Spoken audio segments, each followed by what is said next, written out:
So I would never recommend for anyone to do transplants in the middle of summer anywhere in zone 9A or 9B, just anywhere throughout any zone 9. Transplanting plants, especially from the garden, from one spot to another, this is just not the time. However, there is a little bit of an exception. I mean, it is a rule. We don't want to transplant anything unless it's a life or death situation. Now, so a life or death situation means basically something's gonna suffer if something doesn't go. That's basically what life and death situation means. That in the case that it's better to do something than nothing. If something is better than nothing in those situations, of course, transplanting what you need to transplant is, you're better off. Here's a perfect example. Last year, these coneflowers right here, a seed head dropped right here and put up about 20 coneflowers, which is great. However, if I leave all these coneflowers here, they're all not gonna make it. That's too crowded. I have a place that could potentially use these coneflowers, so I am going to remove at least half of them to clear them out, because at least half of them would end up getting taken over within the next probably 4 to 5 months if I don't move them out. At the end of the day, I would still have coneflowers, but basically there's a lot of plants being left on the table that could go somewhere else.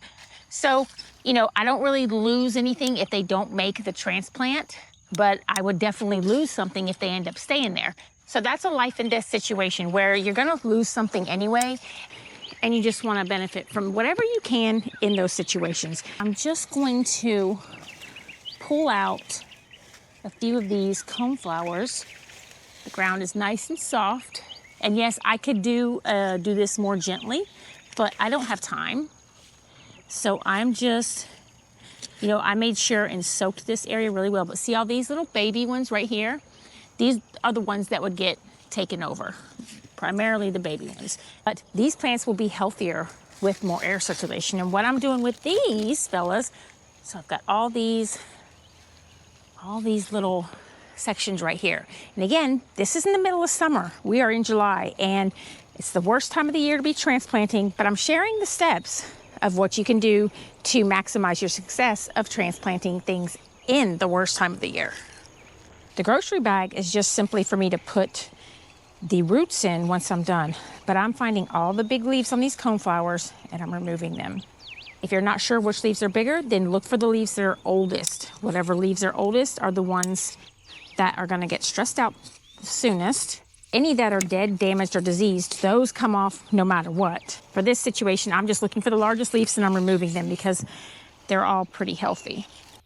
However, we are not gonna expect anything of these. We have to look at these guys as they would have been dead if we did nothing. So we're doing something, and something is better than nothing. But the best advice I could give is to lower your expectations. When you're doing a transplant in the middle of summer at the worst time possible, but you've come to a situation where you just need to do it, the best advice is to just lower all expectations and be happy with whatever you get. There are some plants that may handle it better than others, but again, we just lower our expectations, and these are the roots that I just pulled up of the coneflowers, and let's see what we have here. I have about 3 decent clumps. So I'm watering in where I just removed the coneflowers. The best thing that I could do is maybe add a little bit layer of mulch, because they may not be used to the soil temperature that actually exists when the sun hits it. So I'm gonna just put a little mulch in the place that I removed coneflowers. Now, every step that I'm sharing is not absolutely necessary, but if you want to maximize your success of the plant you're trying to save, like the one that you're thinning out, you need to just consider all factors that are getting changed. And I know that the soil temperature is now going to be different for the roots that I'm leaving there, because before they had plants over them creating shade over the soil. Now those plants are gone, so the soil is going to be exposed to heat. The other thing that changed is water is going to also evaporate quicker as well. So mulch is going to minimize both of those factors that would impact this plant. Always have a bag or two of mulch on hand. If you can keep a couple bags of mulch in your garage or in your shed or anywhere that they can stay dry throughout the season, they will, definitely earn their keep, because there's so many times where things like this come up and nothing helps the plant better than securing the area that it's growing in. And mulch does a very good job at that. And since I disturbed the top layer of dirt, that also means I disturbed the seed bank. And we don't want that seed bank to start taking off right now. Even though some of those seeds may be coneflowers, there's probably more weeds in there. So I am just making sure that I do what I can to keep those suppressed.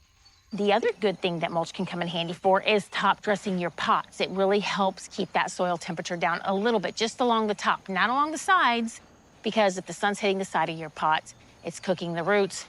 But by keeping it mulched on top, you do help retain some moisture in there, which in turn helps keep that temperature lower. Here is what I would consider another life or death situation. This curry plant is something I put here.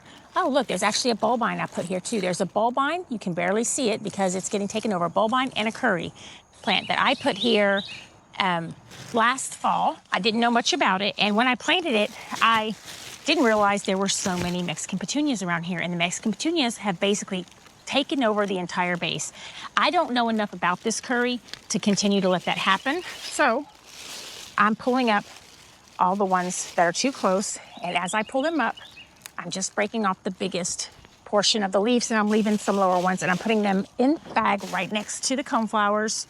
Every little bit of opening you can provide for plants this time of year when the humidity is really high goes a long way. It may not seem like much, or it may seem that I'm doing too much, but I can promise you every little step has its benefits. So I'm also gonna take out a couple Mexican petunias that are in the front of this bulbine because they're crowding that out too. I'm also trimming back some of this curry and I'm gonna stick this in the ground at my client's house and we'll see how it does. So it's gonna go in the bag with these others as a transplant. Now this one would be more of a propagation because there's no roots with that part. I just cut it off of the plant, but you get the picture of what I'm doing here by making space for the plants that I care about most. And those are the ones that don't multiply as freely, of course. The ones that multiply freely, like these, you know, if these were the ones I was trying to get established, then I would be making space for them. But again, looking down close at the base and making sure that there's nothing that's going to sprout right back up in the area that I just cleaned out. And then I think I'm gonna just take this lantana back a tad.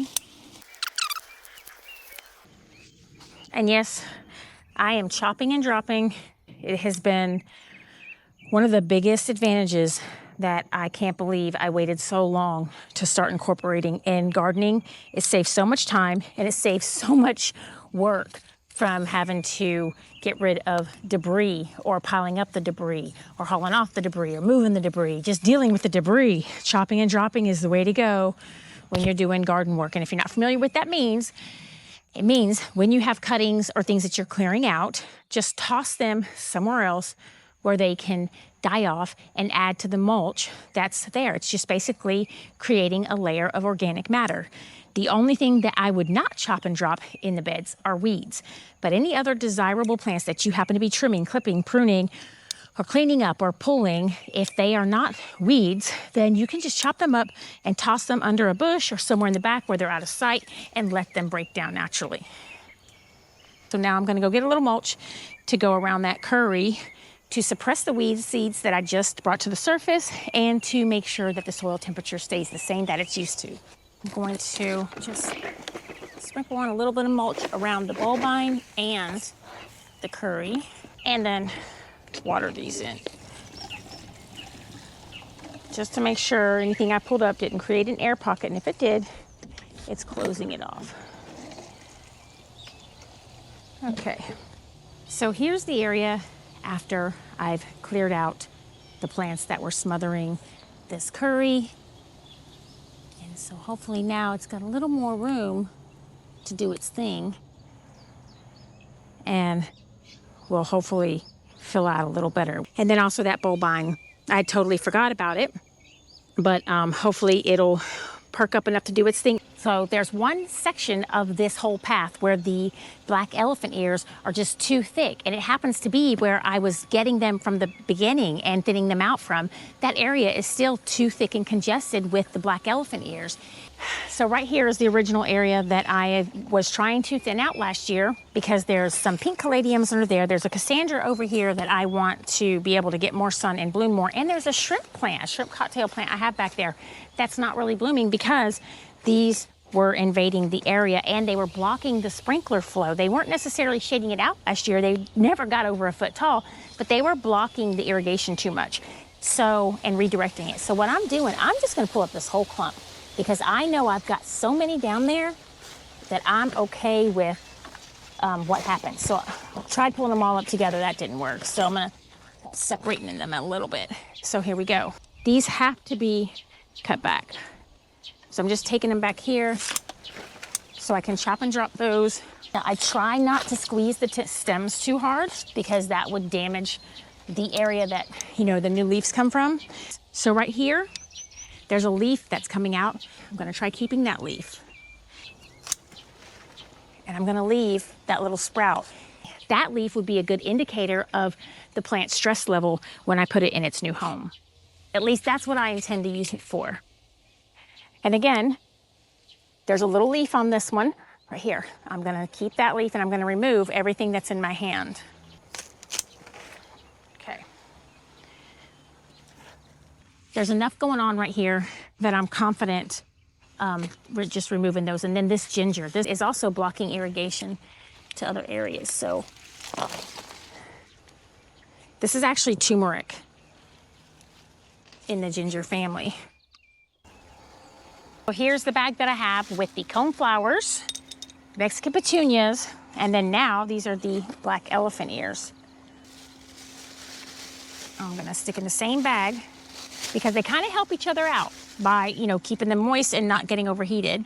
Here's another black elephant ear. And then these are the shrimp plants. I've got another plant that I propagated earlier in the year that I'm gonna go and see if I can pull up and put with this.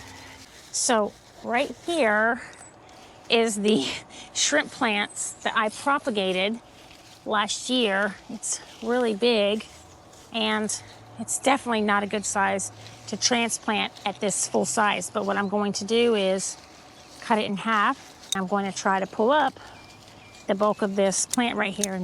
Okay, I brought a shovel just in case it was that tight. And there we have it. And I'm hoping I can fit them in the bag with all of this other stuff. This is my propagation pot. I just stick stuff in there just to see what happens. This is my bag of transplants. I've got coneflowers in the bottom. Then I've got Mexican petunias. And then I've got some cuttings from curry, black elephant ears, and a shrimp cocktail plant. So a little backstory about the garden where these transplants are going to be installed, put in an overflow garden that has kind of evolved at a client's house over the last year and a half or so. This entire area was full of grass, and there's a lot of plants that I've had to remove from areas. So I have just been slowly placing them over here in this area that I call the overflow garden. We came into some extra crushed granite for another project and ended up last minute deciding to plop it over here.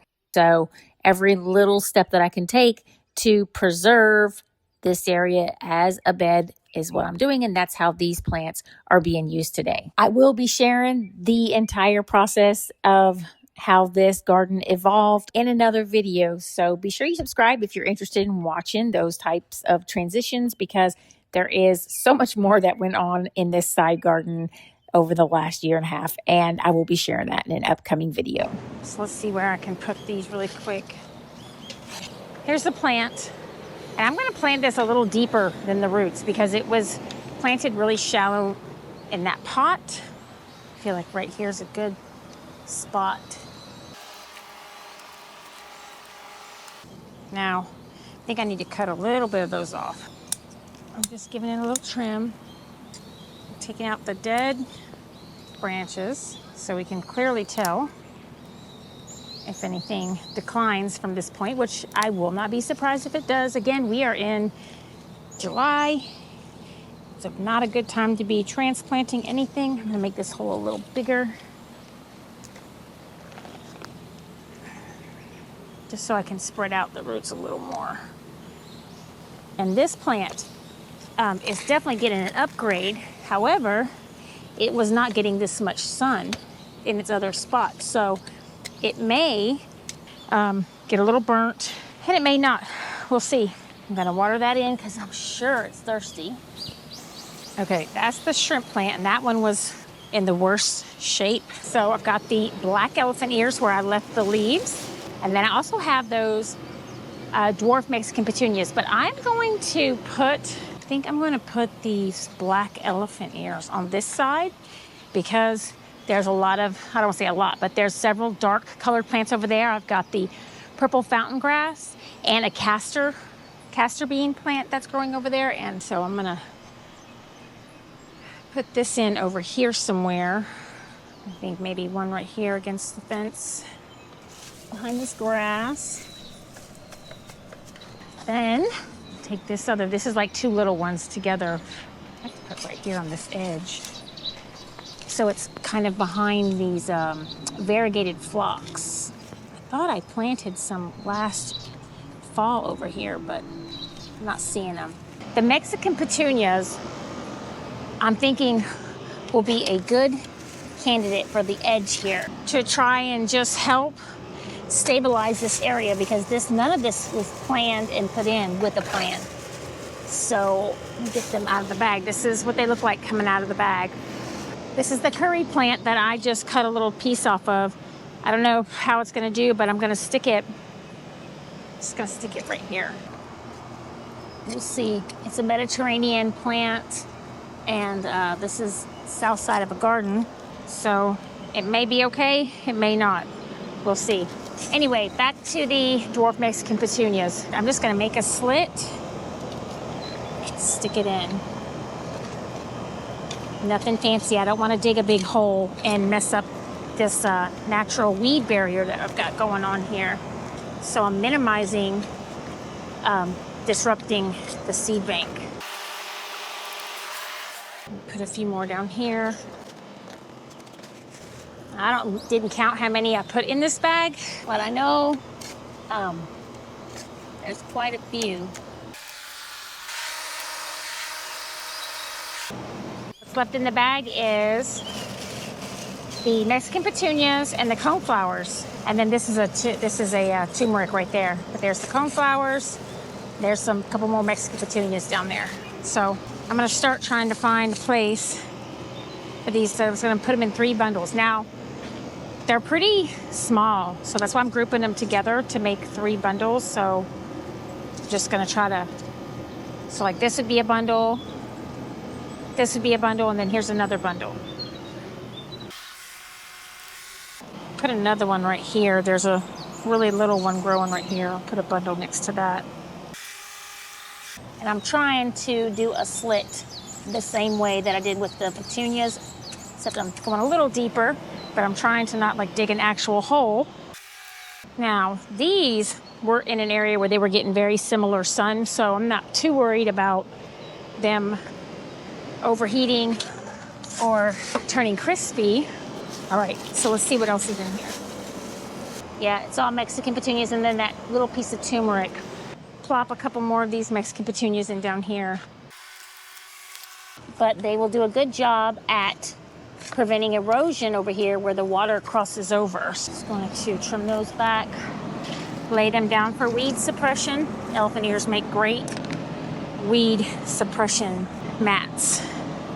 Use them just like you would cardboard. Just lay them where you don't want weeds to grow. Let's see, maybe I can put another of the dark elephant ears right here in front of where this ladder is, and maybe it'll hide it just a little bit. Be enough to kind of maybe hide the ladder without obstructing it. Here it is. I'm gonna put it right behind this miscanthus. Now that's one of the ones that has the leaf uncurling, I should say. Sweating like a pig. So now I'm just gonna get everything watered in Now behind this miscanthus, I planted one of the black elephant ears that I left a leaf on there, but I accidentally squashed the leaf a couple times as I was planting it and transporting it, so I don't know if it's gonna look worthy or not. This floppy looking thing right there is one of that's one of the coneflowers right there, really floppy, kind of stressed out. Here's one right there, a little less floppy but still stressed. And then there's another one right there, kind of in the middle. The one that looks the worst, when I planted it, I moved it 2 or 3 times. I don't know why, what was going on in my head, but it's a little more stressed, but I'm not worried about it.